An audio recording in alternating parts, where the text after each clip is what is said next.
কথাই বলছি যে আমি একজন ৬৪ বছর বয়সের বয়স্ক মানুষ।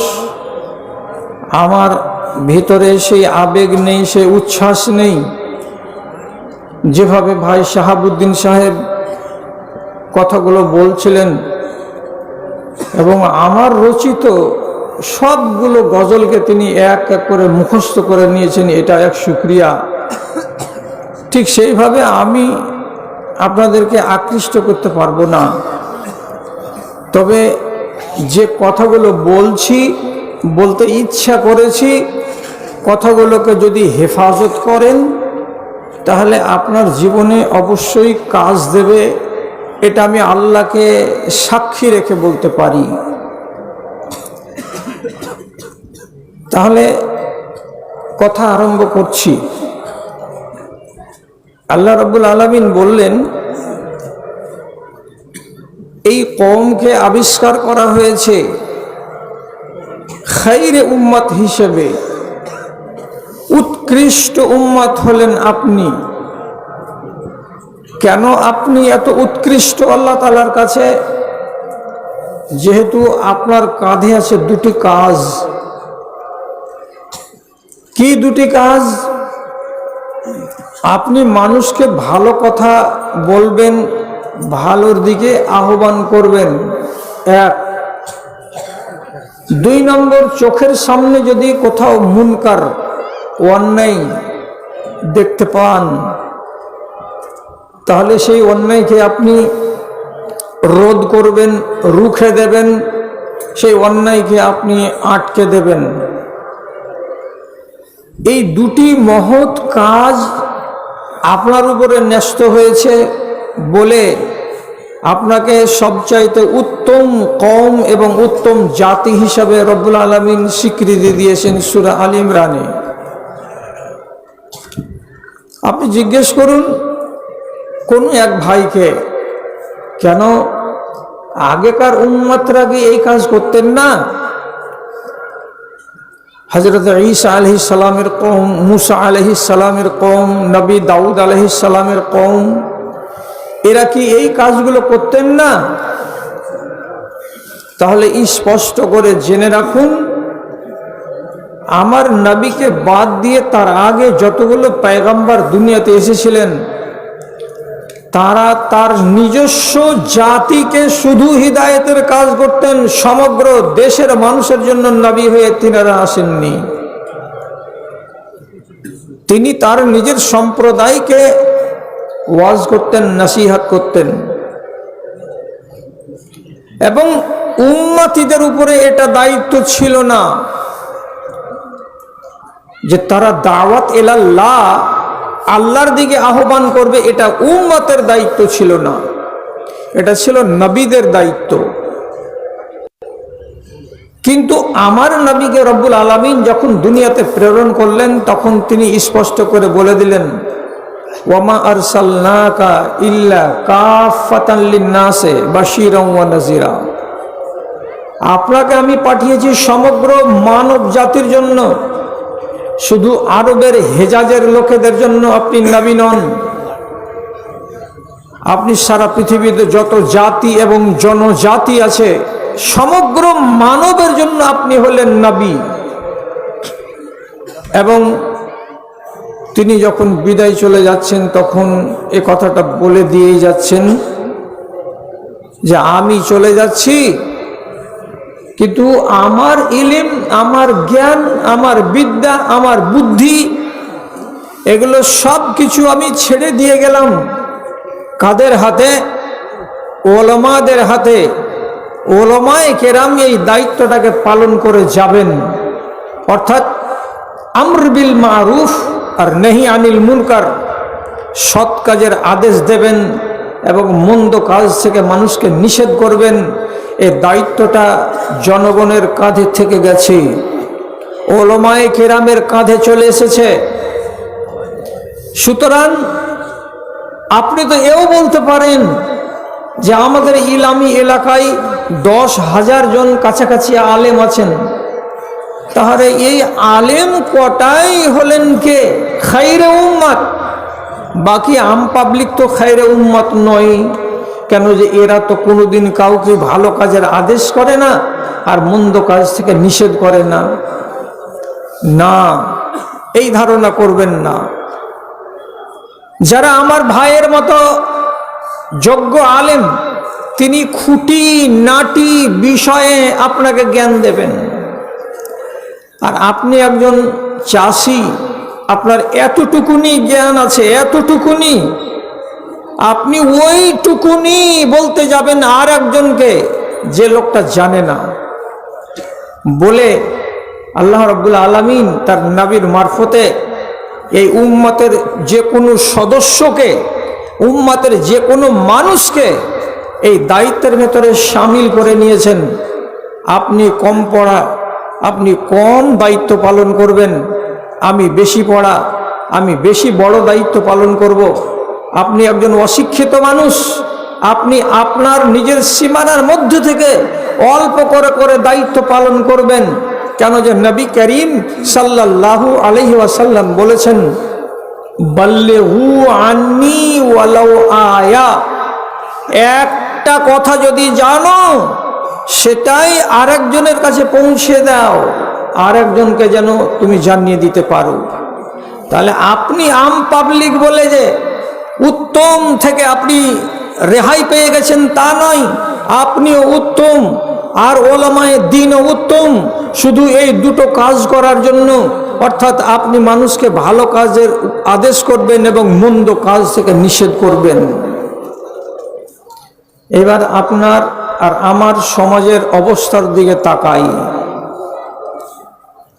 আল্লামা ইবনে বাজ রাহিমাহুল্লাহ তিনি তার এক ভাষণে বলছেন, যে সমাজ থেকে ভালো কাজের আদেশ দান উঠে গেছে, মন্দ কাজ থেকে মানুষকে নিষেধ করা এই দায়িত্বটা যেই জাতি ভুলে গেছে, সেই জাতির মেরুদণ্ড নেই, তারা মেরুদণ্ডহীন প্রাণী হয়ে বেঁচে আছে। তাদের কাছে ঈমান পূর্ণাঙ্গ রূপে নেই, তারা পোকা লাগা ঈমান নিয়ে বেঁচে আছে। তাদের কাছে পূর্ণ দিন নেই, তারা অসম্পূর্ণ দিন নিয়ে বেঁচে আছে। কবে যে দুপ করে নিভে যাবে এই চিরাগ কিছুই বলা যাবে না। যেই জাতির ভেতরে এই দুটো কাজ নেই, যে চোখের সামনে দেখতে পাবে মুনকার অথচ মুনকারের বিরুদ্ধে গর্জে উঠবে না, চোখের সামনে একটা মানুষ হয়তো ভুল কাজ করছে, তার ভুলকে সংশোধন করে দেবে না, এই রকম মানুষ যদি গাফেল হয়ে যায় তাহলে সে দেশের সর্বনাশ হয়ে গেছে। ভাই, আমাকে আপনাকে যেই মুহূর্তে যখন যেই জায়গায় দেখতে পাবো যে চোখের সামনে মন্দ কাজ হচ্ছে, আপনাকে রুখে দাঁড়াতে হবে। শিখবেন কিভাবে সাহাবায়ে কেরাম রুখে দাঁড়াতেন। আপনাকে ওখান থেকে সরে যেতে হবে। যদি সামাল দিতে না পারেন, শিখবেন কিভাবে সরে যেতে হয় মন্দ থেকে। মন্দ যেখানে ঘটছে তাকে যদি রোধ করতে না পারি, নিজের ঈমানকে বাঁচাবার জন্য কেটে পড়ুন সেখান থেকে, যাতে ওই আগুন আপনাকে টাচ না করে। ছোট করে বলছি, হযরত উমর রাদিয়াল্লাহু তাআলা আনহুর জামানায় কনস্তান্তিনোপলে যুদ্ধ হলো। সেই যুদ্ধে মুসলমানেরা জয়ী হয়ে গেলেন। সেখানে ছিলেন নেতা হিসাবে আমির মুআবিয়া রাদিয়াল্লাহু তাআলা আনহু। মিলিটারিরা অসংখ্য মাত্রায় সোনা চাঁদি জেওয়ারাত থালা বাসন ঘটি এবং মেবেশি জানোয়ার টাকা পয়সা অনেক কিছু তারা গনিমতের মাল পেয়ে গেলেন। ছোট ছোট সোনার টুকরা চাঁদির টুকরা, এরা মনে মনে বলল যে এই জিনিসগুলোকে ছোটগুলোকে যদি বড় করে নেওয়া যায় অথবা বাজারে বিক্রি করে দেওয়া যায় তাহলে বেশি ভালো হবে। সুতরাং মিলিটারিরা সেই দেশের বাজারে গিয়ে একগুলো সোনা দিয়ে আর একগুলো সোনাকে কিনে নেই, একগুলো চাঁদি দিয়ে আর একগুলো চাঁদিকে কিনে নেই, সোনার বদলে সোনা, চাঁদির বদলে চাঁদি বাজারে কিনাকিনি করে তারা নিজেদের সামানগুলোকে মানানসই এবং জুতসই করে নিচ্ছে। ওই জায়গাতে উপস্থিত ছিলেন এক সাহাবী আবু দারদা রাদিয়াল্লাহু তাআলা আনহু। তিনি সাথে সাথে হযরতে মুআবিয়া রাদিয়াল্লাহু তাআলা আনহুকে বলছেন, ভাই আপনি 10,000, 20,000, 30,000 মিলিটারিদের নেতা, একটা কথা মিলিটারিদেরকে বলুন, তোমরা হারামের সঙ্গে কেন জড়িয়ে আছো? সোনার বদলে সোনা, চাঁদির বদলে চাঁদি, খেজুরের বদলে খেজুর, লবণের বদলে লবণ, এইভাবে কেনা নেওয়া দেওয়া করা হারাম। এটা তো সুদ। কেন তোমরা সোনা দিয়ে সোনা কিনছো, চাঁদি দিয়ে চাঁদি কিনছো? এটা হারাম কাজ কেন করছো তোমরা? আপনি বলুন না একবার। আপনি বলতে গেলেই এতগুলো সাহাবী এই হারাম কাজ থেকে বেঁচে যাবে, এরা অন্যায় কাজ করছে, এরা হাদিসের উল্টো কাজ করছে, এটা মুনকার। হযরতে মুআবিয়া একটু মাথাটাকে খাটিয়ে খুটিয়ে পরক্ষণে জবাব দিয়ে বলছেন, ইন্নী লাম আরা ফীহি বাসান। আবু দারদা ভাই, আপনি এটাকে হারাম বলছেন, এটা চলবে না বলছেন, কিন্তু আমি মুআবিয়া বলছি এমন করে লেনদেন করাতে কোনো অসুবিধা নাই। এটা যদি সাহাবীরা করে তো করতেই পারে, কাজে আপনি এদেরকে নিষেধ করবেন না। তখন হযরতে আবু দারদা বলছেন, ইন্নী উহাদ্দিসুকা হাদিসান নবী ও আনতা তুহাদ্দিসুনি বিনাফসিকা। আমি আপনাকে রাসূলুল্লাহর হাদিস বলছি আর আপনি আমাকে আপনার মনের কথা বলছেন। আমি বলছি এটা হারাম রাসূলের হাদিস থেকে, আর আপনি বলছেন আমার মন বলছে এটা হারাম নয়, এটা করা যাবে। তাহলে এই মুনকারের সঙ্গে আপনিও জড়িয়ে আছেন। সুতরাং এমন মুনকার থেকে আমাকে বাঁচতে হবে কি করে? সাথে সাথে আবু দারদা তাকে শুনিয়ে বলছেন, ফাইন্নী লাম উসাকিনুকা ফি বালাদিন আনতা ফিহা।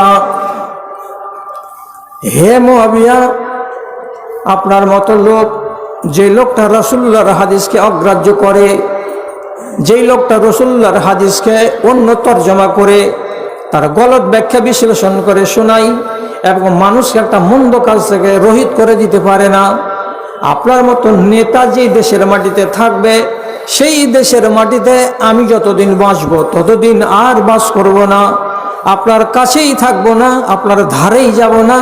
আপনি যে দেশে থাকবেন সে দেশ থেকে অনেক দূর এলাকায় চলে যাব, যেখানে আমার ঈমানকে খাতরা হবে না, যেখানকার লোকেরা মন্দ কাজ করবে না। চিন্তা করেন, ইনি একজন সাহাবী, ইনি একজন সাহাবী, দুজনে মতবিরোধ। তিনি নিজেকে কিভাবে সরিয়ে আনছেন যে এখানে মুনকার হয় আর আপনি মুনকারকে সমর্থন করেন, সুতরাং আপনার মতো লোকের সঙ্গে আমার বসবাস হবে না। সমস্ত মিলিটারি কনস্টান্টিনোপলের এলাকা থেকে সিরিয়ার মাটিতে ফিরে চলে এলেন। হযরতে আবু দারদা রাদিয়াল্লাহু তাআলা আনহু তিনি সিরিয়াতে ফিরে না গিয়ে সরাসরি মদিনা চলে এলেন। হযরতে উমর রাদিয়াল্লাহু তাআলা আনহু একে দেখতে পাওয়ার পরে জিজ্ঞেস করে বলছেন, হে আবু দারদা, সারাটা এলাকার মিলিটারিরা যুদ্ধের শেষে নিজের বাড়ি ফিরে গেছে, তুমি কেন বাড়ি ফিরে যাওনি? এখানে কিসের জন্য তুমি আবার বিদেশে চলে এসেছো? তখন তিনি আবেগের সাথে বললেন, হে খলিফাতুল মুসলিমিন, আমি কসম খেয়ে নিয়েছি যে ওই জায়গায় আর যাব না, ওই মানুষটার সাথে আমি উঠবো না আর বসবো না, যে মানুষটা নবীজির হাদিসকে অমান্য করে। কি হয়েছে? বলছে এই ঘটনা ঘটেছে। এবার হযরত উমর রাদিয়াল্লাহু তাআলা আনহু একখানা কাগজ হাতে করলেন আর কলম দিয়ে দুটো কথা লিখে দিলেন, আর দেওয়ার পরে সেই চিঠিখানা আবার আবু দারদার হাতে তুলে দিলেন, আর দেওয়ার পরে তাকে পাঠিয়ে দিলেন কোথায়? সিরিয়ায়। যাও আবু দারদা, তোমার মতো একটা নেককার মানুষ যদি কোনো এলাকায় না থাকে তো তাহলে সেই এলাকাটার কোনো মূল্য থাকে না, ওজন থাকে না, ধার থাকে না, ভার থাকে না। তুমি ওখানে চলে যাও এবং আমি যে চিঠিখানা দিলাম সে চিঠিখানা আমির মুআবিয়াকে সেখানে তুমি দিয়ে দিও, গভর্নর মুআবিয়াকে দিয়ে দিও। এই বলে চিঠিখানা দিলেন। আবু দারদা সেই চিঠিখানাকে যখন দিয়ে দিলেন হযরতে মুআবিয়ার হাতে, তখন হযরতে মুআবিয়া মাথাটাকে নিচু করলেন, আর করার পরে তিনি নিজের সম্মতি জ্ঞাপন করে বলছেন, আবু দারদা, তোমার সিদ্ধান্তটা ঠিক আছে, আমার সিদ্ধান্তটা ভুল আছে। তুমি যে রাগ করে চলে গেছিলে সিরিয়াকে ছেড়ে দিয়ে, এটা আমার উপরে ক্ষোভ করে চলে গেছিলে কেন? যে আমি মুনকারকে মুনকার বলতে যাইনি। এটা হলো তোমার ইমানের জোশ, তোমার ইমানের জজবা।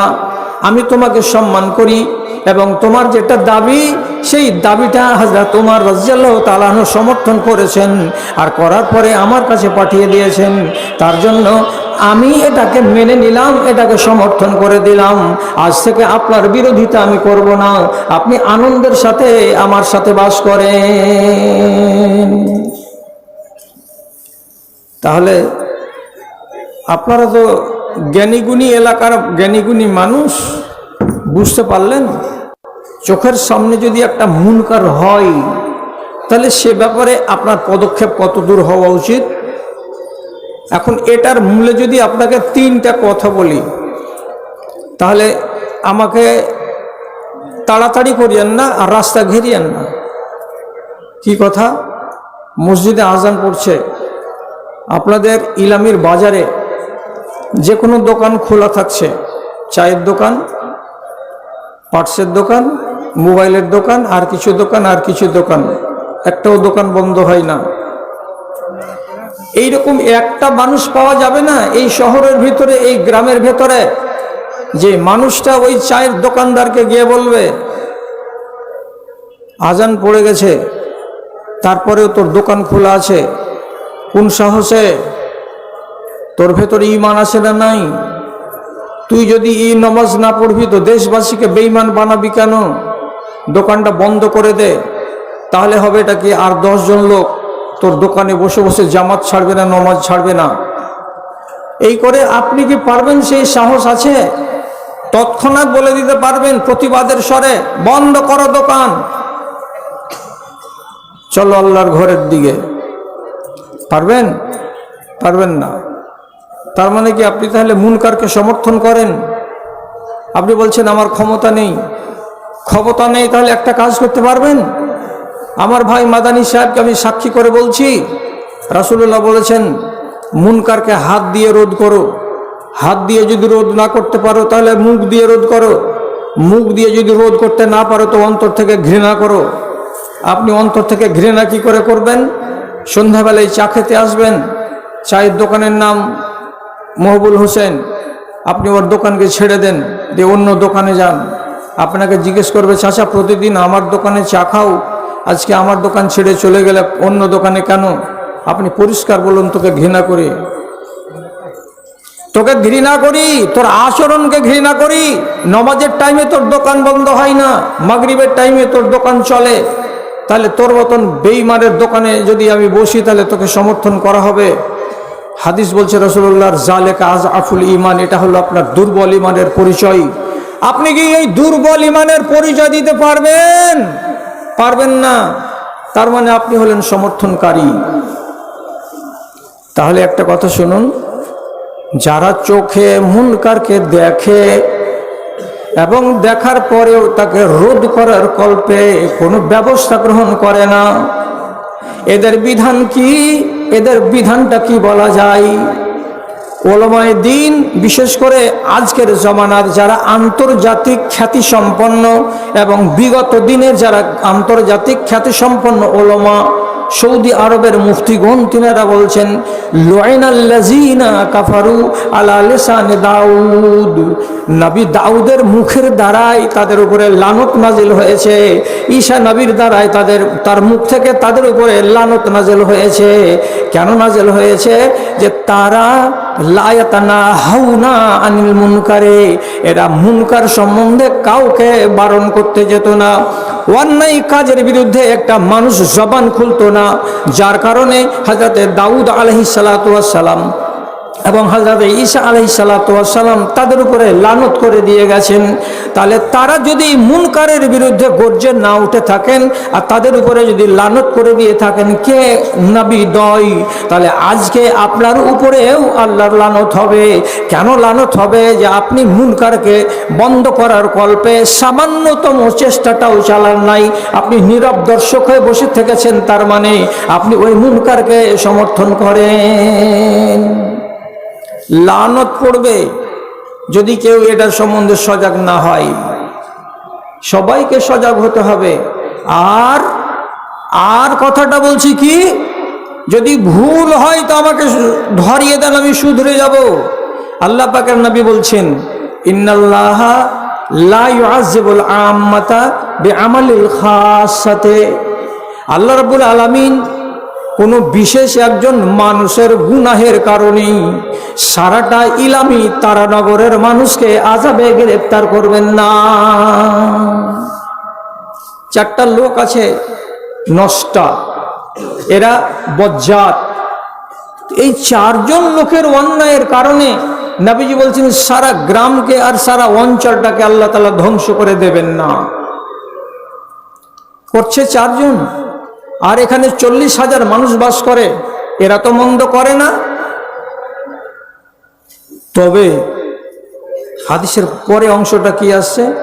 ইল্লা আন্নাহুম কাদিরুনা আইয়ুনকিরুহু ফালাম ইউনকিরু। আল্লাহ তাআলা চারজন অপরাধীর দাঙ্গাবাজের কারণে সারাটা দেশকে নষ্ট করে দেবেন না, আযাব দেবেন না। তবে দিয়ে দেবেন কখন? যখন সেই দেশের মানুষেরা ওই দাজ্জালগুলোকে, ওই শয়তানগুলোকে, ওই মারদুদগুলোকে, ওই সমাজের কীটগুলোকে এরা রুখে দিতে পারবে, এদের হাতকে বেঁধে দিতে পারবে, এদেরকে শাসন করতে পারবে, এদের সায়স্তা করতে পারবে। অথচ তারা যদি সায়স্তা না করে, তারা যদি নীরব ভূমিকা পালন করে, তো নবীজি বলছেন হাল্লা আলাইহিমুল আযাব। তখন চারজন লোকের গুনাহের কারণে সারা দেশের মানুষের উপরে আল্লাহর আযাব হালাল হয়ে যায়। সারাটা দেশের মানুষকে তখন আযাব পোহাতে হয়। বৃষ্টি বন্ধ হয়েছে কেন? যে গ্রামে 15 থেকে 20টা ছেলে আছে আর মেয়ে আছে এমন লম্পট, যারা ব্যভিচার করে।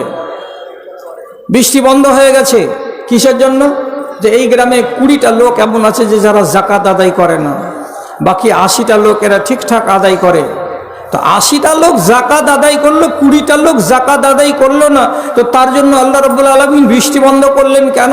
তো বলছে তোমরা বসে বসে ঘাস ছিলে, যে লোকগুলো এই আইনটাকে মানেনি তাদের হাতখানাকে তোমরা ধরতে যাওনি কেন? তাদেরকে তোমরা বলতে যাওনি কেন? তাদের সম্বন্ধে তোমরা শায়েস্তামূলক ব্যবস্থা গ্রহণ করনি কেন? তোমরা ইচ্ছা করলে করতে পারতে। তোমরা যে নীরব দর্শক হয়ে বসে থেকেছো, তার মানে তোমরা মুনকারকে সমর্থনকারী। অতএব ওরা যদি 20 জন লোক অপরাধী হয় মুনকার করে, তাহলে তোমরা 80 জন লোক মুনকারকে সমর্থন করেছো, মৌন সমর্থন করে তোমরা সমান ভাগীদার, তোমরা সমান মুজরিম।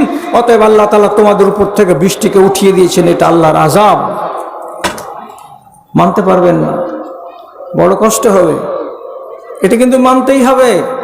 যেখানেই মুনকার দেখা যাবে আর যেই জায়গাতে যেই টাইমে দেখা যাবে, সেই টাইমে আপনাকে প্রতিবাদ করতে হবে। হযরত আব্দুল্লাহ বিন উমর চিরজীবন ওযু করতেন। তো ওনার ওযু করার নিয়ম হলো কি, চোখের বাহিরে পানি দিয়ে ধোয়া নয়, চোখের ভিতরে পর্যন্ত পানি পৌঁছে দেওয়া, এটা ওনার মশলা। কথা বুঝিয়েন ভালো করে। চোখের ভিতরে পর্যন্ত পানি পৌঁছাতে হবে, না হলে ওযু হবে না।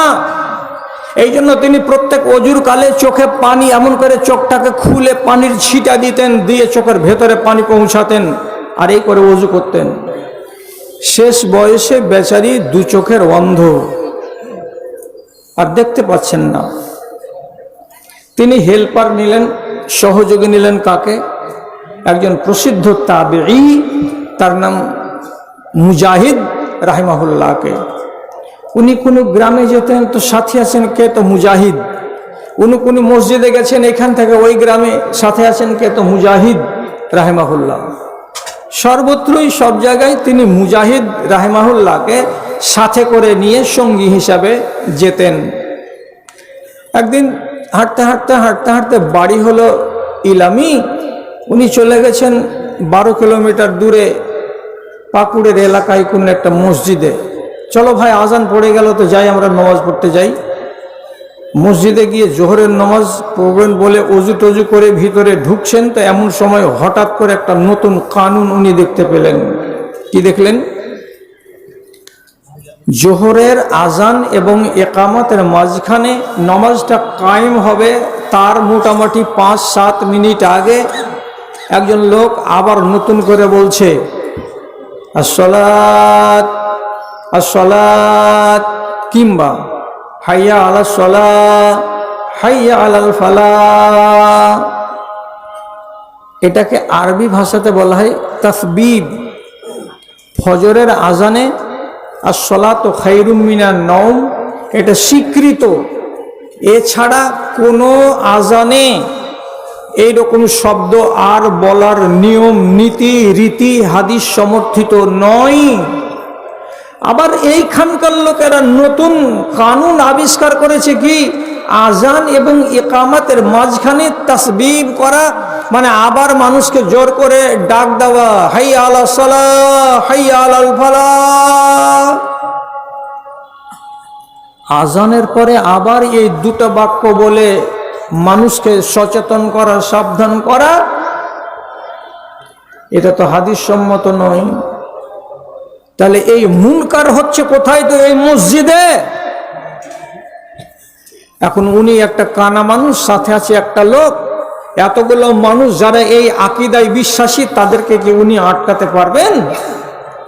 তিনি সাথে সাথে মুজাহিদ সাথীকে ডেকে বলছেন, উখরুজ বিনা মিন হাযাল মসজিদে ফাইন্না হাউলায়ে মুবতাদিউন।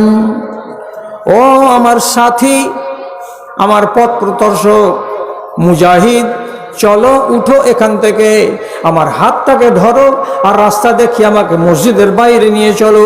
এখানে আমরা আর জোহরের নামাজ পড়ব না। কেন পড়বেন না হযরত, কেন পড়বেন না? তো তিনি বলছেন এই লোকগুলো হলো বিদাতি। কেন? আল্লাহ পাকের নবীর হাদিসে যেগুলো কথা নাই সেগুলো তারা শরীয়ত বানিয়ে চালায়। রাসূলুল্লাহর আজানের ভেতরে কেবল ফজরের আজানে আছে তাসবিহ, তাছাড়া বাকি 4 ওয়াক্তের আজানে কোনো রকমের তাসবিহ বলে কথা নেই। অথচ এরা জোহরের আজান হয়েছে, তারপরে আবার নতুন করে মানুষেরাকে ডাকছে হাইয়া আলাস সালাহ আর হাইয়া আলাল ফালাহ বলে। এটা শরীয়ত সম্মত নয়। আর যেখানকার মানুষেরা এমন বিদাত করে, সে মানুষের সঙ্গে আমার নামাজ পড়া চলবে না। আমি এমন মুনকারকে মন থেকে অপছন্দ করি, আমি এই মুনকারকে মন থেকে ঘৃণা করি, তার জন্য এই বিদাতীদের কাছে থাকবো না। চলো চলো এখান থেকে চলে যাই।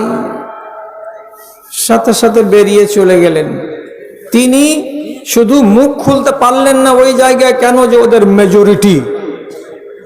তাহলে তিনি নিজে এটা তো ওসুল কায়েম করলেন যে যেখানে মুনকার হবে সেখান থেকে আমাকে কেটে পড়তে হবে, আমি ঘৃণা করি বলে। উনি তো নিজেকে বাঁচিয়ে নিলেন। আপনি পারবেন বাঁচাতে? যদি বেয়াদবি না হয় তো আপনার কাছে মাপ চেয়ে নিচ্ছি। এদেশের কোন একটা মহিলা পালিয়ে আপনার গ্রামে চলে এসেছে, আপনার বাড়িতে উঠেছে, ছেলেটাও উঠেছে, এরা আপনাকে চাচা চাচা বলছে, দূরের রেশতা আপনি। চাচা, আমরা একজন আর একজনকে ভালোবাসি, আমরা বিয়ে করব, তো আমাদের মা বাবারা সম্মতি দেয় না, তা আপনি আমাদের বিয়েটা পড়িয়ে দেন। আপনি গ্রামের সর্দার, মাতব্বর লোক, আপনি বলছেন দেখো তো মেয়েটা সাবালিকা ছেলেটা সাবালক, এরা যদি একজন আর একজনকে চাই, বাবা মা দিবে না, তো যখন ওরা আমাকে গার্জেন মেনেছে, আমাকে বড় বলে মানছে, তো বিয়ের কাজটা করে দিই। এবার আপনি মুরব্বী মানুষ, গ্রামের একটা মাওলানাকে ডাকলেন, আর ডাকার পরে বলছেন ভাই উমুক সাহেব, এই ছেলে মেয়ের মধ্যে একটু ইজাব কবুল করিয়ে দেন তো, নিকাহটা পড়িয়ে দেন তো। আমার মতো একটা টুপিওয়ালা মৌলবি ওই মজলিসে বসে 500 টাকার ভিখারি, এই জালিল ইনসান একবার জিজ্ঞাসা করলো না যে সর্দারজি এটা আপনার বেটি যে আপনার বাড়িতে বিয়ে হচ্ছে, ছেলেটা কে? এরা যে পালিয়ে এসেছে, এর বাপ যদি অনুমতি না দেয় তো বিয়ে হবে না। তোর বাপ কি মরে গেছে? আপনি কেন আর বাপ হতে গেলেন? এই বিবাহ জায়েজ হবে না। আমি কোন কথা? আমার সাথে যদি আরো বড় বড় ইলামি তারানগর এলাকার যদি বড় বড় একজন মাদানী আলেমকে ডেকে আনেন, উনি ওই বিয়েটাকে হালাল করে দিতে পারবেন না। আমি বিয়ে পড়াবো না, না আমার নিজের ইমানকে আমি বিক্রি করব না। এই কথাটা বলে কোন একটা আলেমের বেটা আলেম ওই মজলিস থেকে নিজেকে সরিয়ে নিতে পেরেছেন বা পারবেন? পারে না। কেন? তোর হালাল হবে না হারাম হবে? আয়াত 3টা পড়ে দেবো, ইজাব কবুল করিয়ে দেবো, 1000টা টাকা পাবো, বিহাটা রাইতের, এটা বিয়া হলো হুড়ের বিয়া। এই 1000টা টাকা কে ছাড়ে? পকেটে ভরে নিলাম, হাসতে হাসতে চলে নিলাম। আপনি মুনকারকে চিনলেন না? যেই দেশের মানুষেরা মুনকারকে বলে ভুলে যাবে, তার বিরুদ্ধে গর্জে উঠাটাকে বন্ধ করে দেবে। আপনাকে কি বলেছি আধা ঘন্টা আগে?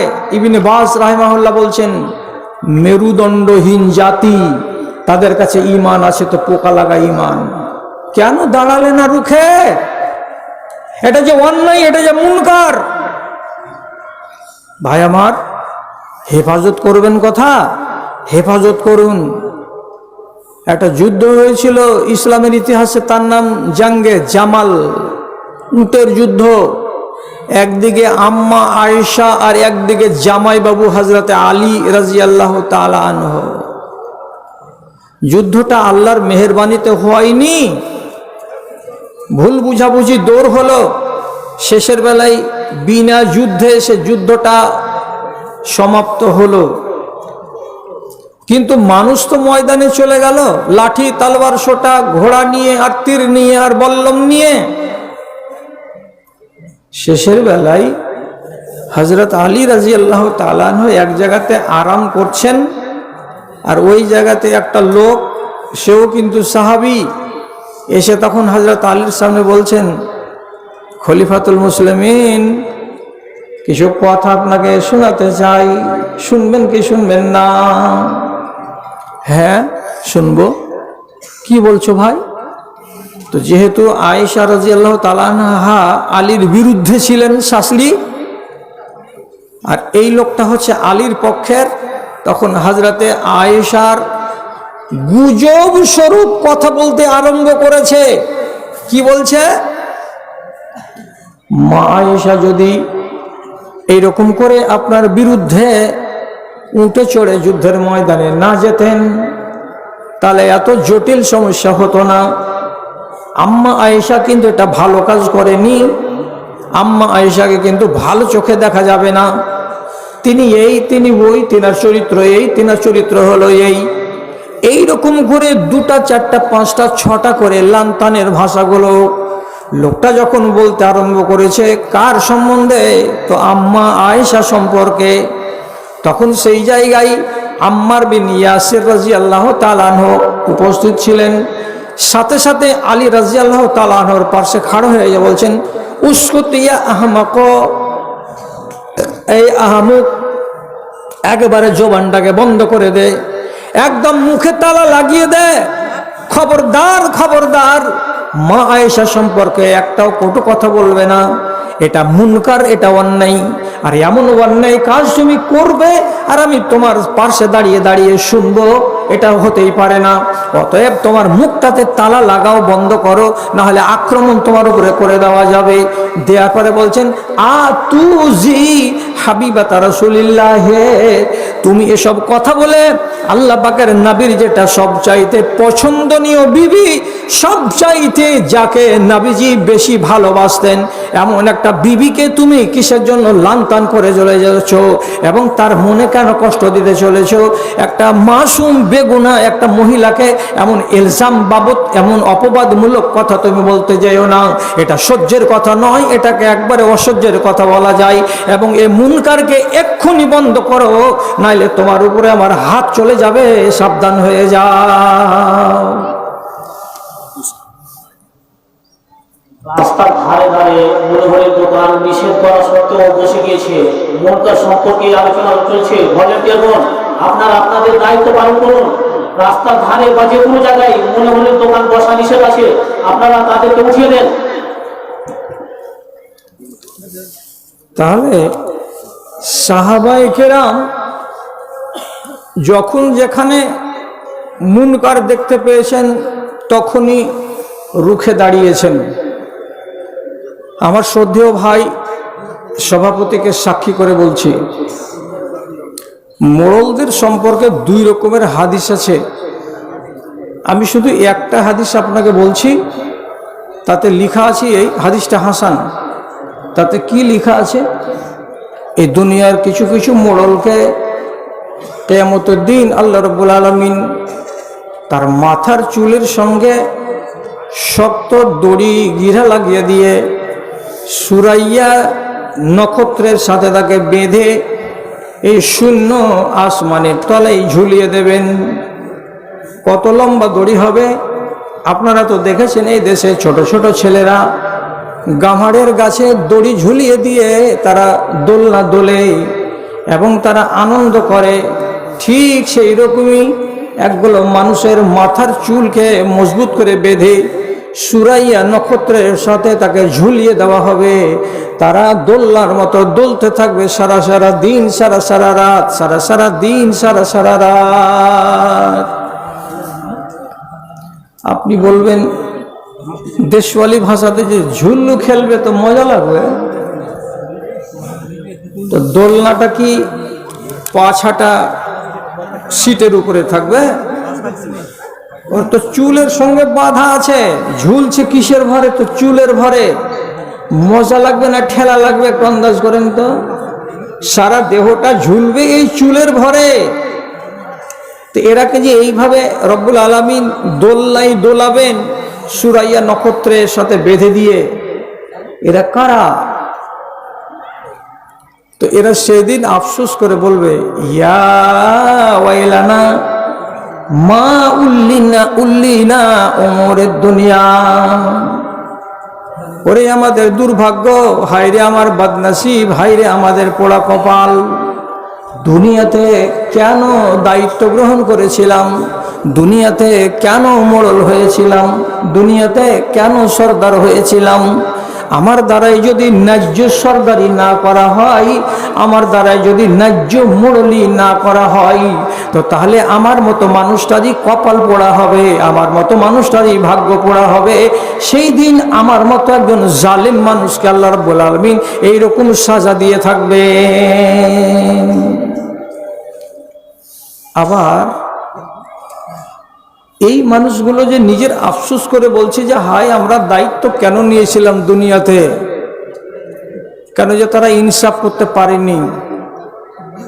এবার আপনাকে একটা আদবের সাথে জিজ্ঞাসা, একটু হ্যাঁ না বলেন তো। 3-4টা লোক, আপনাদের দেশে মোড়ল যতক্ষণ পর্যন্ত না আসে ততক্ষণ পর্যন্ত কি বিয়ের কাজ আরম্ভ হয়? হয় না? মোড়ল যতই গুদুড়ি কোম্পানি হোক, আর গেঞ্জিটা যতই ছিঁড়া ছাটা হোক, ও যতক্ষণ মজলিসে না আসবে ততক্ষণ বিয়ের কাজ আরম্ভ হবে না। পানির হিসাব চাইবে, বাতাসার হিসাব চাইবে, কাপড়গুলো দাও, এই দাও আর সেই দাও, আর নিজের হিসাবটাকে গোছাবে। এগুলো হচ্ছে এক দলের মোড়ল আমাদের দেশে আজও আছে। অনেক চেষ্টার পরে পান আর সুপারি এইগুলো কোন রকম করে আস্তে আস্তে মিটানো যাচ্ছে। তবুও এই দেশে হয়তো রেওয়াজ আছে নাকি আল্লাহ ভালো জানে, আমাদের দেশে কমলো। তো ওইটা হলো মোড়লদের পাওনা। আর এই মোড়ল যে মোড়লি করতে বসছে, আরে আব্দুল গফুর, তোর মেয়ের বিবাহ লেগেছে, বরযাত্রীরা সব এসেছে এখানে, এই যে ছেলেটা সামনে লাল টুপি মাথায় দিয়ে বসে আছে, এখন তো অর্ডার হবে যে বিয়ে পড়িয়ে দাও মৌলভী সাহেব। তো কোনো সর্দার কিংবা কোনো মোড়ল কানে এই কথাটা শোনার পরে, জানার পরে যে আব্দুল গফুরের মেয়ের বিয়ে লেগেছে যেই ছেলেটার সাথে, সেই ছেলেটাকে আব্দুল গফুর বিয়ে পড়ানোর আগেই 1,20,000 টাকা যৌতুক দিয়েছে, এটা জানার পরেও ওই গ্রামের মোড়ল মাতব্বর কিংবা সর্দার একবারও কৈফত চাইতে গেল না যে এই তুই কিসের লেগে টাকা নিয়েছিস, তুই কি লাটের বেটা, আরে এই তুই কেন টাকা দিলি বিবাহের আগে, যেটা একবারে পাক্কা হারামি কাজ।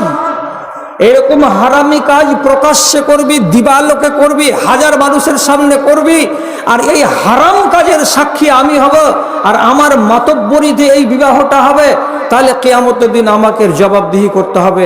থাকলো তোর বাতাসা, আর থাকলো তোর পান, আর থাকলো তোর বিবাহ আর তার কাপড় আর ধরি, আমি চললাম এইরকম হারাম বিবাহের আমি সাক্ষী থাকবো না। কোনো মোড়ল আজ পর্যন্ত উঠতে পেরেছে এরকম বিবাহকে লাত মেরে দিয়ে? পারেনি। যদি না পেরে থাকেন তাহলে মুনকারকে কে রোধ করবে, আর কবে রোধ করবে, আর কিভাবে রোধ করবে? আপনার হাতে যে পাওয়ার ছিল, তো পাওয়ারটাকে কাজে লাগালেন না কেন? এটা কি জিজ্ঞাসা কিয়ামতের দিন হবে না? অবশ্যই হবে এই জিজ্ঞাসা। আপনি মানতে পারছেন না বলে কথা শুনেন, যেখানেই মুনকার চোখে পড়বে আপনাকে রুখে দাঁড়াতে হবে, তার নজির আপনাকে বলে যাচ্ছি। হুদাইবিয়ার মাঠে মক্কার লোকেরা রাসূলুল্লাহকে এবং তার সাথীদেরকে মক্কায় ঢুকতে দিল না, যেতে দিব না, চুক্তি লেখা হচ্ছে, চুক্তি লেখা হবে। রাসূলুল্লাহ সাল্লাল্লাহু আলাইহি সাল্লাম এক জায়গাতে বসে আছেন, আর তার মাথার উপরে ছাতা তো নাই। সেই যুগের আরবি ভাষাতে বলা হয় মিগফার, মানে ঢাল, যেগুলো চ্যাপ্টার টিন দিয়ে তৈরি করা থাকে, মিলিটারিরা হাতে করে থাকে। তো কেউ তরবারি মারলে এটার সামনে পাতিয়ে দিলে হাত কাটবে না, ঢালে আটকাবে। এই ছাতার মতো গোল জিনিসটাকে বলে ঢাল। মুগীরা বিন শুবা রাদিয়াল্লাহু তাআলা আনহু নিজের ঢালটাকে হাত দিয়ে এরকম করে ধরে আছেন ছাতার মতো করে রাসূলুল্লাহর মাথার উপরে। দুই পক্ষের ভেতরে কথা আলোচনা হবে বলে মুশরিকদের পক্ষ থেকে একজন লোক এসেছে, তার নাম হলো উরওয়া বিন মাসউদ। সেদিন তিনি মুসলমান নন। কথা আলোচনা চলছে, কিন্তু লোকটা নরম প্রকৃতির। কথা বলার কালে একবার করে মাঝে মাঝে রাসূলুল্লাহর দাড়ি তেমনি করে হাত বাড়িয়ে এমনি করে দাড়িটিকে নেড়ে দিচ্ছেন। এইটা কিন্তু আরবদের আজও অভ্যাস আছে। কোনো মানুষের চেহারায় দাড়ি দেখতে গেলে তারা দাড়িগুলোকে মোহাব্বতের সাথে এমনি করে নেড়ে দেয়। এটা ঘেন্না নয়। ও বেচারি এমনি করে রাসূলুল্লাহর চেহারার দাড়িটিকে যেমনি নেড়ে দিতে যাচ্ছে, সাথে সাথে মুগীরা বিন শুবা তার তরবারির নখ দিয়ে হাতখানাকে এমনি করে দিয়ে হটিয়ে দিয়ে বলছে, উকফুফ ইয়াদাকা আন ওয়াজহে রাসূলিল্লাহ, হাত হটাও, রাসূলুল্লাহর চেহারাতে হাত লাগাবে না, খবরদার, তোমাকে সাবধান করে বলছি। আচ্ছা আপনি বলেন, এই লোকটা এত কড়া ভাবে বলছে কেন? হাত হটাও, রাসূলুল্লাহর চেহারাতে হাত লাগাতে আসছো। এর পেছনে কতটি যুক্তি আছে? যদি বেশি যুক্তি খোঁজ না করি তাহলে একটাই যুক্তি বলি, কি? তুমি একজন বেদিন, তুমি একজন মুশরিক, এবং আল্লাহ পাকের নবী হলেন পাক পবিত্র। তিনার পবিত্র চেহারায় দাড়িতে তুমি হাত লাগাতে যাচ্ছ কেন? অতএব তোমার মতো মানুষের হাতখানাকে নবীজির চেহারায় লাগাতে দেব না। এটা আমার চোখে হলো অন্যায়, আমি অন্যায় বরদাস্ত করব না, আমি অন্যায় হতে দেব না। এটা কত বড় কথা! এটা কি কোনো আসমান ভাঙা কথা হলো? অথচ একটা সাহাবীর মানসিকতাটা কেমন, যে আমার চোখে এটা মুনকার, তুমি একজন নাপাক মানুষ, তার মানে মুশরিক, আর তুমি কেন তোমার হাত রাসূলুল্লাহর দাড়িতে লাগাতে যাবে? রাসূলুল্লাহর দাড়ি তো পাক, তোমার মতো মানুষকে এখানে হাত লাগাতে দেব না। অতএব এই মুনকারকে আমি বরদাস্ত করি না বলে আমি আমার তরবারি দিয়ে তোমাকে এমনি করে ধাক্কা দিয়ে বলছি, সরাও হাত। তাহলে এদের মানসিকতাগুলো কত তেজ ছিল মুনকারের বিরুদ্ধে। উরওয়া বিন মাসউদ চিনে এই ছেলেটাকে, তারপরেও রাসূলুল্লাহকে বলছেন, মান হাজা ইয়া রাসূলুল্লাহ, হে আল্লাহ পাকের রাসূল, এই লোকটাকে, ছেলেটাকে, এই জওয়ানটাকে? তখন রাসূলুল্লাহ বলছেন, হাজা ইবনু আখিকা, এটা তোমার ভাইয়ের বেটা, মানে তোমার ভাতিজা। তখন মুচকি হেসে বলছেন, আমার ভাইয়ের বেটা, ভাতিজা মানে মুগীরা বিন শুবা।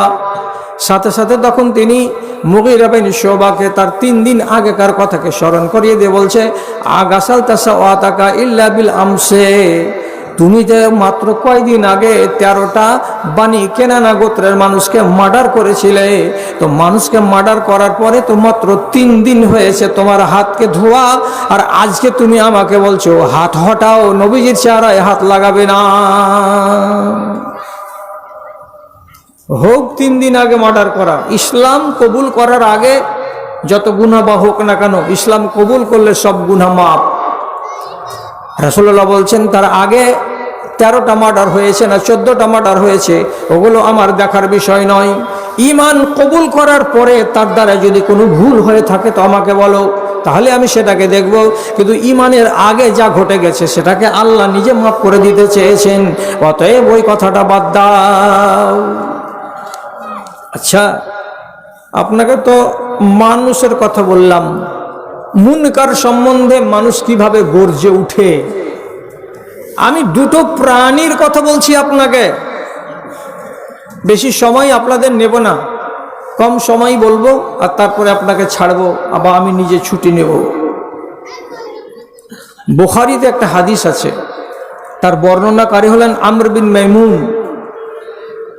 উনি সাহাবী হতে পারেননি, তবে রাসূলুল্লাহর যুগকে পেয়েছেন, তাহলে তাবেঈ তাকে নিশ্চয় বলা যায়। এই হাদিসটা বুখারীতে এসেছে। আমর বিন মাইমুন তিনি নিজে বলছেন, রাআইতু ফিল জাহিলিয়াতে ইজতামা কিরাদাতান আলা কিরাদাতিন ফাজামা জানাত ফারাজামুহা ফারাজামতু মাহুম।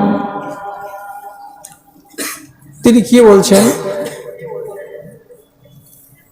আমি আলেম ভাইদের কাছে বিনয়ের সাথে জানিয়ে দিচ্ছি, এই হাদিসটার ব্যাখ্যা বিভিন্নজন বিভিন্ন রকম করেছেন।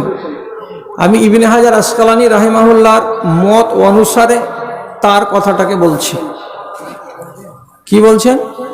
তো বলছে, আমর বিন মাইমুন বলছেন, এটা তো রাসূলের কথা নয়, এটা তো সাহাবীর কথা নয়, অতএব এটাকে নিয়ে আপনি মাথা গরম করতে যাবেন না। কথাটা কে বলছেন? এমন একজন লোক যিনি তাবেঈ, রাসূলের যুগ পেয়েছেন অথচ তিনি রাসূলকে দেখেননি, তিনি নিজের অভিজ্ঞতার কথাটা বলছেন, আর সেই কথাটাকে ইমাম বুখারী রাহমাতুল্লাহ আলাইহি তার কিতাবে এনেছেন। তো কি বলছে? আমি দেখতে পাচ্ছি একটা মাদি বাঁদর এক জায়গাতে শুয়ে আছে, আর তার হাতখানা আর একটা নর বাঁদরের ঘাড়ের তলায় পাশ করা আছে। এর মানেটা কি? বাঁদর এবং বাঁদরনি এরা দুজন পাশাপাশি শুয়ে আছে।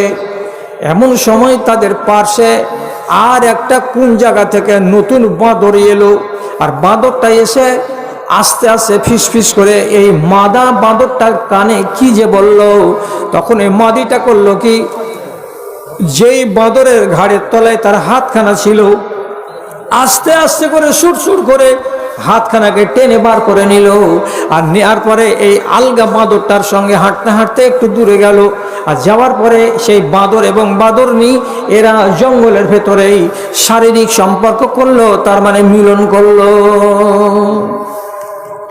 যখন বাঁদর বাঁদরনিতে মিলন হলো, তারপরে এই বাঁদরনি অর্থাৎ মাদি বাঁদর আবার এসে যেই বাঁদরটার কাছে শুয়েছিল, যার ঘাড়ের তলায় হাত ভরে আরাম করছিল দুই বাঁদরনি, ওর ঘাড়ের তলাতে আবার হাত ঢুকিয়ে আগের মতো করতে যাচ্ছিল।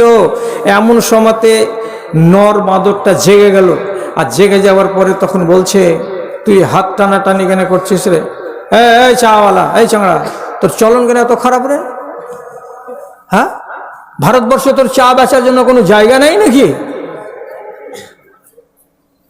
ফাজলামো করার জায়গা মিলে না এখানকার মানুষগুলোর। ঘাড়ের উপরে উপরে চা বিক্রি করে বলাচ্ছে, ফ্রি খাওয়াচ্ছিস নাকি?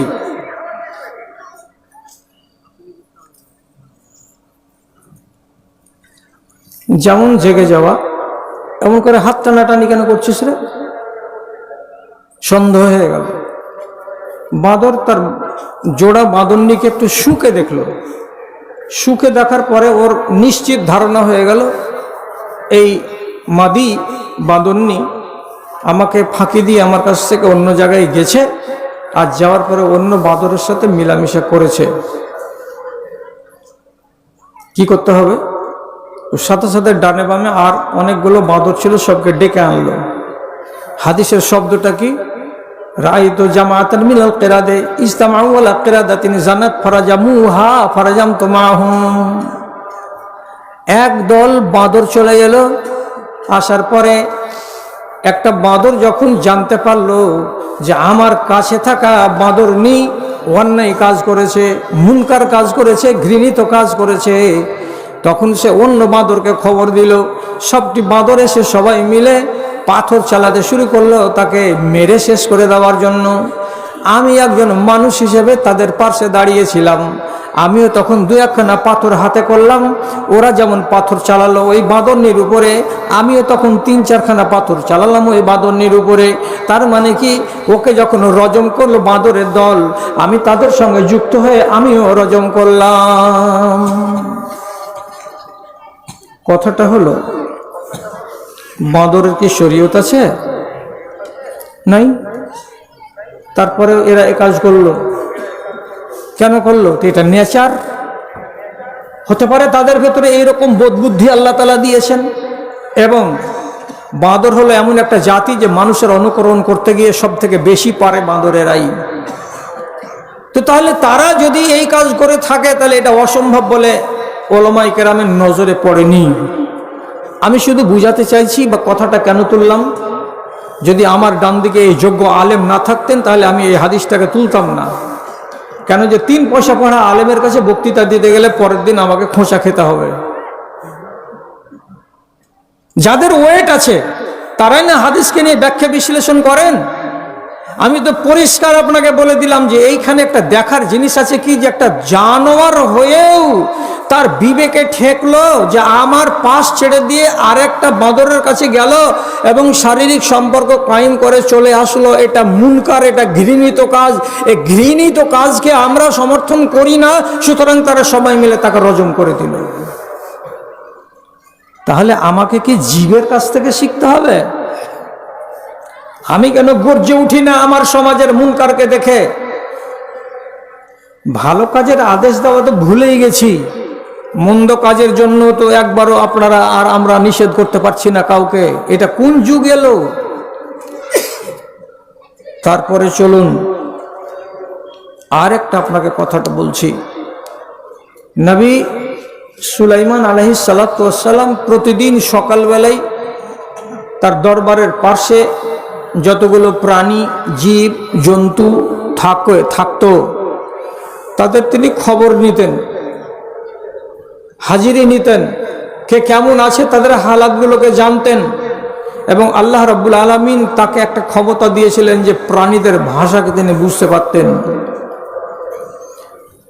হঠাৎ একদিন তিনি সকালবেলায় সব প্রাণীগুলোকে দেখেছেন, দেখতে পেলেন। দেখার পরে তাজ্জুবের সুরে বলছেন, মালি লাম আরাল হুদহুদা, কি ব্যাপার, আমার চোখের সামনে সব পাখিকে দেখতে পাচ্ছি, হুদহুদ পাখিটাকে কেন দেখতে পাই না? হুদহুদ চিনেন? চিনেন না? কাঠঠোকরা চিনেন?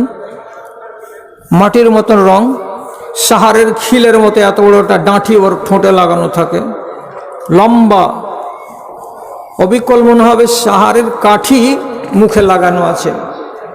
এই পাখিকে আল্লাহ রাব্বুল আলামিন অত্যন্ত যোগ্যতা দিয়েছেন যে দূর থেকে আন্দাজ করতে পারবে যে কোন জায়গাতে কোন মাটিতে পানি আছে আর কোন মাটিতে পানি নাই। নবী সুলাইমান নিজে নিজে রাগ করে বলছেন, থাম, আয় না, 2 ঘন্টা পরে তো আসবি, আগামীকাল তো আসবি, হয় তোকে জবে করে দিব, আর না যদি হয়তো তোর ডান আগে কেঁচি দিয়ে কেটে দিব, এমন করে যে আর উঠতে যেন না পারিস, খালি মেঝেতে মেঝেতে যেন দৌড়িয়ে বেড়াইস। ফাজিলামু পেয়েছিস, হাজিরির টাইমে তোকে পাওয়া গেল না।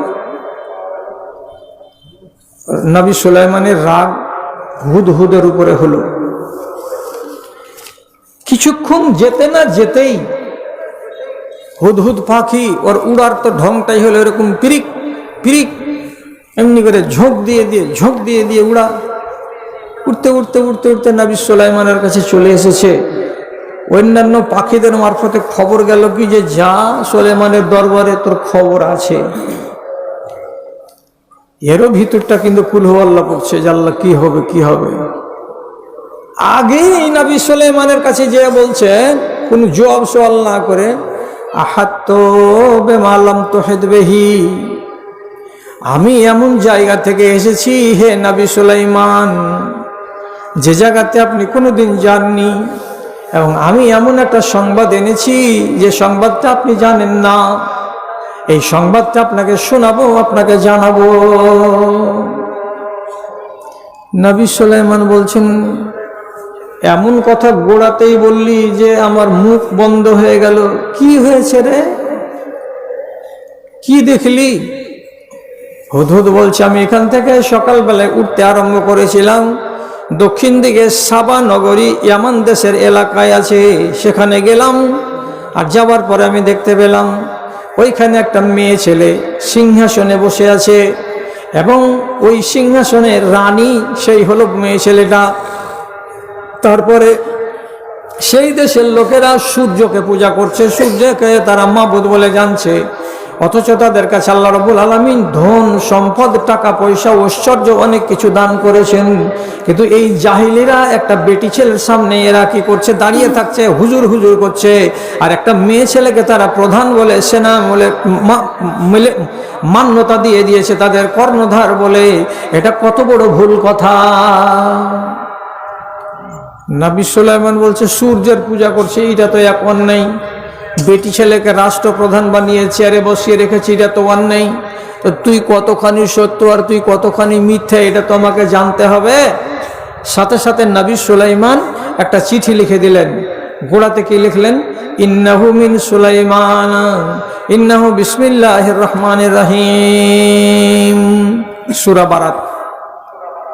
এই চিঠিখানা লিখে দিলেন। দেওয়ার পরে পাখি হুদহুদকে বলছেন, যা, যেখান থেকে খবরটা নিয়ে এসেছিস ওইখানে যা, এবং যেই মেয়ে ছেলেটি নিজেকে রানী বলছে, রানীর সামনে গিয়ে ঠোঁট থেকে চিঠিটাকে নামিয়ে দে, ফেলে দে। পড়বে, পড়ার পরে কি তারা রিয়াক্ট করে, কি তারা তোমাদের সামনে মন্তব্য করে তা জেনে দাও। গেল, চিঠি পড়লো। পড়ার পরে বেটি ছেলেটা কিন্তু চালাক, ও নিজের জাতকে ডেকে বলছে, কি করবা গো, একটা চিঠি এসেছে আমাদের কাছে, লোকটা এরকম এরকম কথা বলেছে, তোমাদের মশওয়ারা না হলে আমি কোনো কাজ করব না। সমস্ত লোকটি বলছে যে আমাদের শক্তি যথেষ্ট, কোনো পাওয়ারকে ভয় করতে হবে না, আপনি চুপচাপ থাকুন, দেখে নিব, যত বড় দুশ্মন হবে হোক না কেন।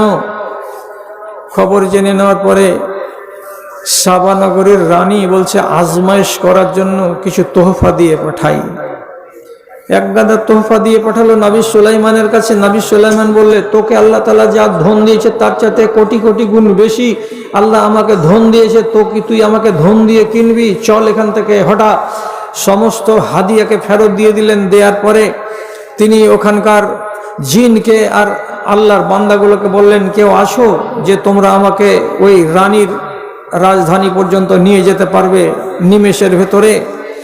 এক পরহেজগার আল্লাহর বান্দা বললেন, আপনার চোখের পলক মারার আগে আগে আমি ওখানে আপনাকে নিয়ে চলে যেতে পারবো। শেষ কথা হলো, এই ঘটনাটা লম্বা করে লাভ নেই, চলবে 1.5 ঘন্টা।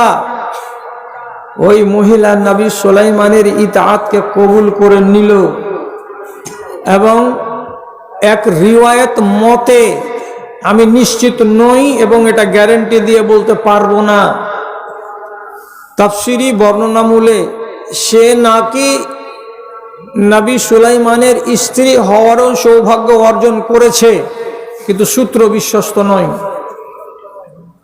এখন আপনাকে এই ঘটনা থেকে একটা কথা শুধু জানাতে চাইছি, যে একটা হুদহুদ পাখি সে পর্যন্ত ঘৃণা করলো কাকে?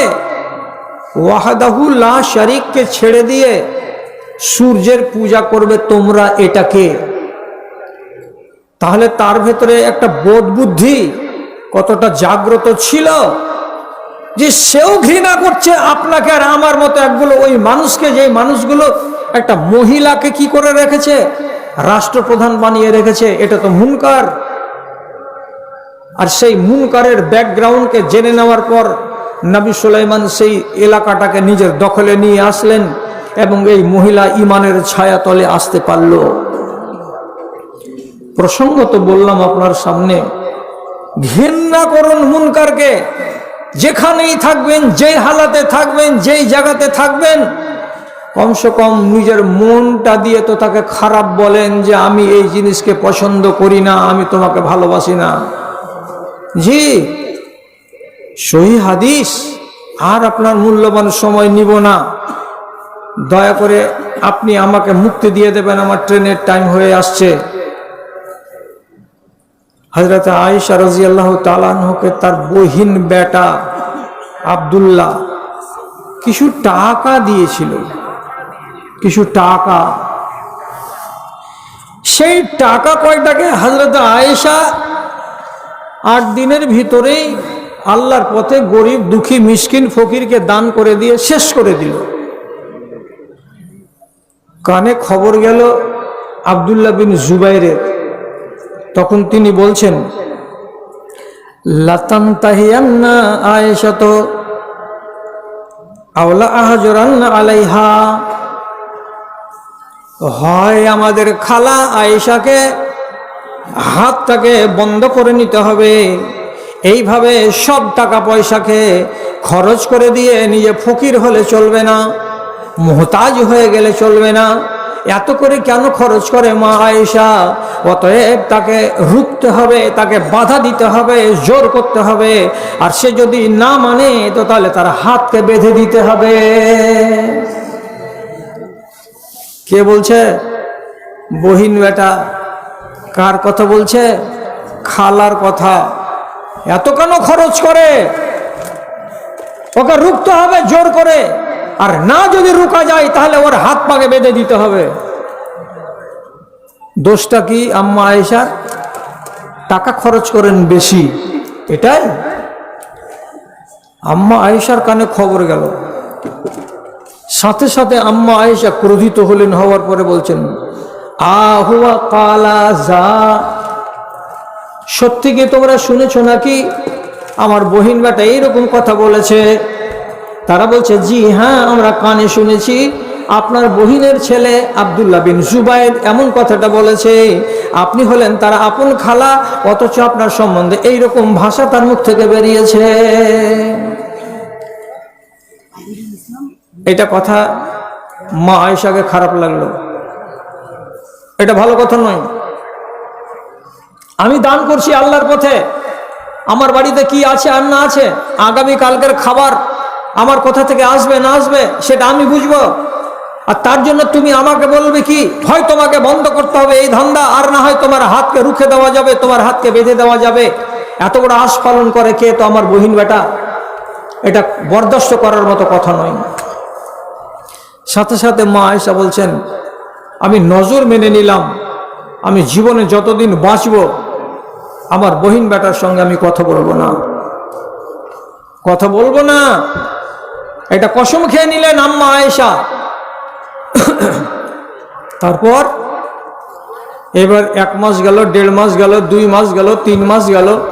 কত বাহানা করে আব্দুল্লাহ বিন জুবাইর খালার বাড়ি আসে, খালার গলিতে আসে, খালার আশেপাশে আসে, খালার দিকে তাকাই, খালার কাছে যাই, কিন্তু খালা কোনো মতে নিজের বহিন বেটার দিকে চোখ তুলে তাকাই না। যখন দেখতে পেলেন আমার দিকে আমার খালা তাকাই না, আমার দিকে আমার খালা নজর দেয় না, জিনিসটা বড্ড কষ্টকর মনে হলো। কাকে? তো আব্দুল্লাহ বিন জুবাইরকে। এমন করে কেমন করে থাকা যায়? এত বড় জ্ঞানী গুণী মহিলা, যার সম্বন্ধে একটা কটু কথা বলেছি বলে আম্মা খালা আমার উপরে নারাজ হয়ে গেছেন। কি করা যায়, কি করা যায়? শেষের বেলায় তিনি কি করলেন? মিসওয়ার ইবনে মাখরামা রাদিয়াল্লাহু তাআলা আনহু এবং আব্দুল্লাহ বিন আসওয়াদ রাদিয়াল্লাহু তাআলা আনহু, এই দুজন সাহাবীকে তিনি ধরলেন।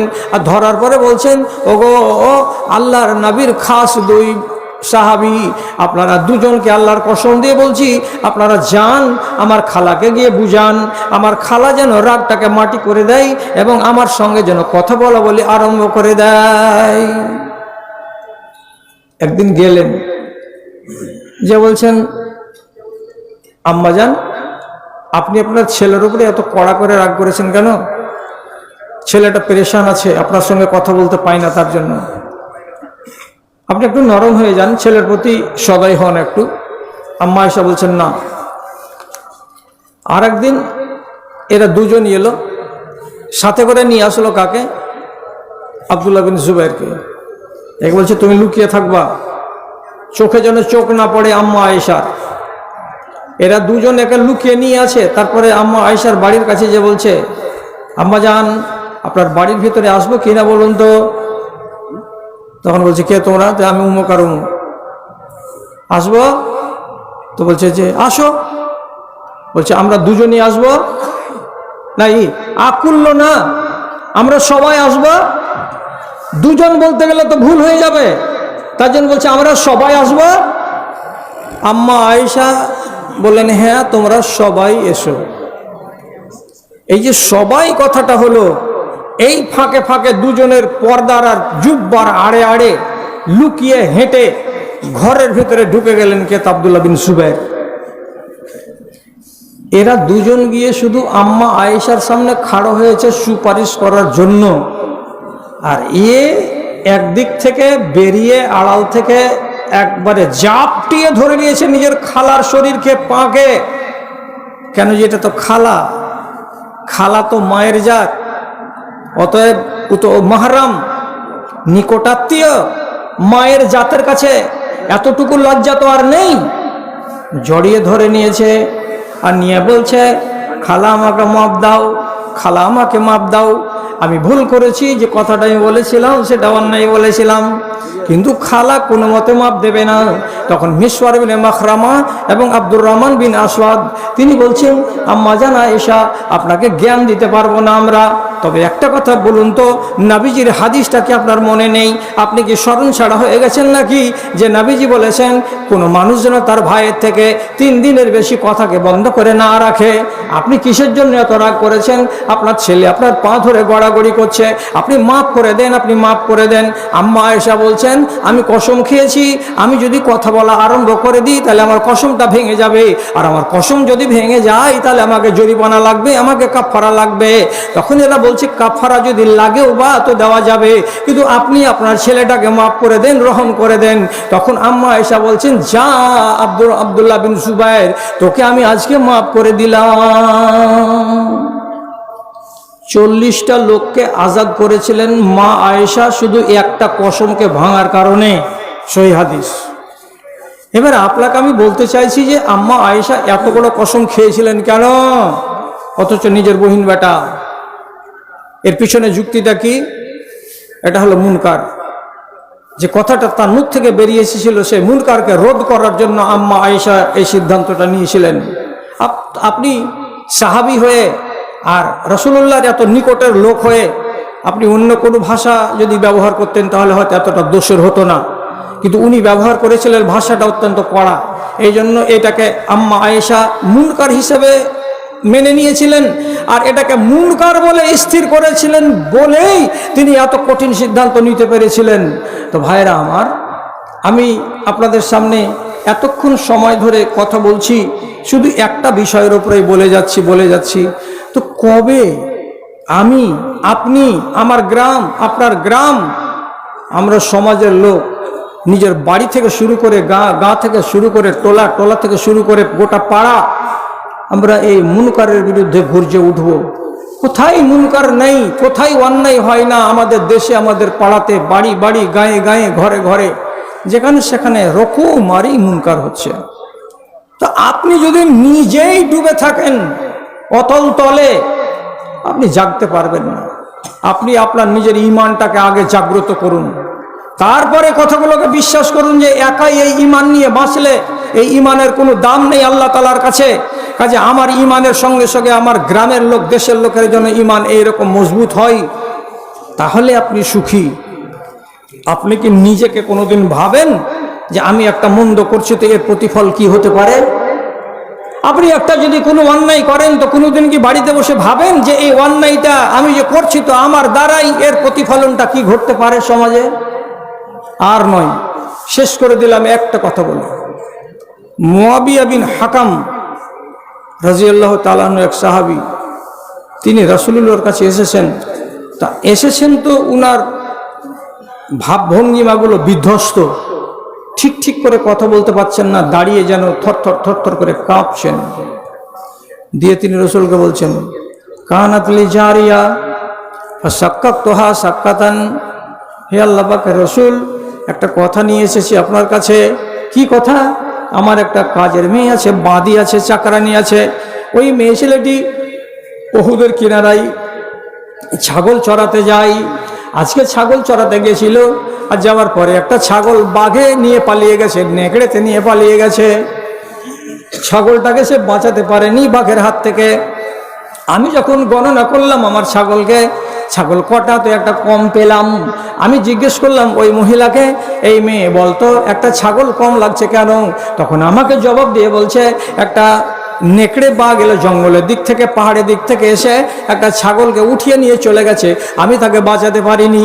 যখনই আমি আমার বাঁদির মুখ থেকে কথাটা শুনলাম, সঙ্গে ডান হাতখানাকে তুললাম, আর তোলার পরে তারা গালের ওপরে তাড়াম করে একটা চড় কষে দিলাম। একটা চড় মেরে দিয়েছি গালে, যেন তেন করে মারিনি, খুব জোরদারভাবে আঘাত করেছি। মহিলাটি যখন থেকে চড় খেয়েছে তখন থেকে একটু মনমরা হয়ে আছে, ঝিম ধরা হয়ে আছে। সারাদিন তার মনের ভেতরে যেন শান্তি নাই, তার মনের ভেতরে যেন আনন্দ নয়, কেমন যেন দুঃখিত ভাব নিয়ে বসে আছে। আমি নিজেকে চিন্তায় ফেলে দিলাম, হায় আল্লাহ, একটা নিরীহ, একটা শান্তশিষ্ট মেয়ে ছেলে, ছোট্ট একটা ভুল করেছে, তার জন্য তার গালে একটা চড় মেরে দিলাম। এটা কি ঠিক করলাম নাকি? এর জরিমানা যদি হয় তো কি হবে? এর খেসারত যদি দিতে হয় তো কি হবে? রাসূলুল্লাহর কাছে তিনি দৌড়ে চলে এলেন, আর আসার পরে বলছেন, আল্লাহ পাকের রাসূল, আমার দ্বারা একটা ভুল হয়েছে, আপনি বলুন তো আমি কি করতে পারি? আমার মনটা কিন্তু কাঁদছে মেয়েটাকে একটা চড় মারার পর। রাসূল বলছেন, মেয়েটাকে সাথে করে আনো। ওকে নিয়ে আসলো। আবার রাসূল তার দিকে আঙুল তুলে বলছেন, এই মেয়ে, একটা কথা বলো তো, আইন আল্লাহ, আল্লাহ কোথায়? মেয়েটি হাতটা উপর দিকে এমনি করে বলছে। এর মানে কি? আল্লাহ আছেন আসমানে। রাসূলুল্লাহ তারপরে বলছেন, মান আনা? এই মেয়ে বলো তো আমি কে? তখন মেয়েটি বলছে, আনতা রাসূলুল্লাহ, আপনি হলেন আল্লাহর রাসূল। যখন দুটো সুন্দর জবাব নবীজি পেলেন, তখন এই লোকটাকে বলছেন, এই মুয়াবিয়া বিন হাকাম, একটা মুমিনা, একটা ইমানদার মেয়ে ছেলের গালে এমনি করে চড় মেরেছো, সে হলো বাঁদি। অতএব এটা তোমার দ্বারাই অন্যায় হয়েছে। এই অন্যায় থেকে তুমি যদি নিজেকে মুক্ত করতে চাও, আতিকাহা, একে স্বাধীন করে দাও। তখনই নবীজির সামনে ওই মজলিসে দাঁড়িয়ে মুয়াবিয়া বিন হাকাম মেয়েটিকে বলছে, এই মহিলা, আমি আজ থেকে তোকে স্বাধীন করে দিলাম। তোকে যদি বাজারে বিক্রি করতাম তো 5 থেকে 7,000 দিরহাম আমি টাকা পেতাম। আমি টাকার পারোয়া করি না, আমি আমার নিজের ভুলটাকে সংশোধন করে পাচ্ছি, আমার খেসারত হয়ে গেল, এটাই হলো আমার কাছে বড় কথা। অতএব আমি তোমাকে আজাদ করে দিলাম।